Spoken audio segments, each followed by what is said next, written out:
Hello বন্ধুরা, আনন্দী ধারাবাহিকে নতুন পর্বে আমরা দেখব যে আনন্দীর কথায় নিজের মায়ের সম্মান বাঁচায় আদি।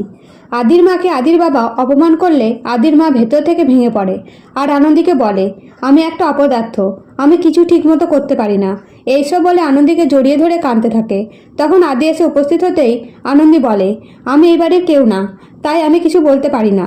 তবে আপনি তো কাকিমার ছেলে, আপনি তো কাকিমার জন্য কিছু বলতে পারতেন।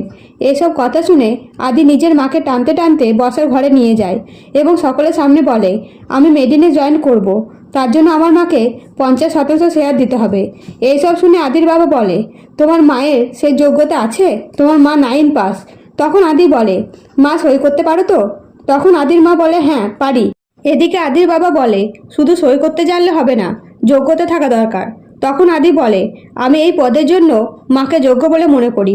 অন্যদিকে ঠাম্মি এসব দেখে আনন্দিত হয় আর আনন্দীকে বলে, দেখলি তো দিদি, আমার দাদু ভাইয়ের মন ভালো, বাকি সবার মতো না। এরপরে আদি মেডিনেস জয়েন করবার শর্ত দিয়ে নিজের মায়ের হাতে ড্রেসিং করতে উপরে নিয়ে গেলে আনন্দী সাহায্য করে। এদিকে আদির মা ভয় পেয়ে অস্থির হয়ে পড়ে, এই ভেবে যে পুরো হাসপাতাল কিভাবে সামলাবে। তখন আনন্দী আদির মাকে শান্ত করার চেষ্টা করতে থাকে। অন্যদিকে আদি বলে, মা চিন্তা করো না, মিস্টার লাহিড়ী নন্দিনীর জায়গা তোমাকে দেবে না।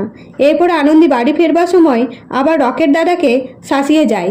তো বন্ধুরা, নেক্সট আপডেট পেতে অবশ্যই সাবস্ক্রাইব করবেন। ধন্যবাদ।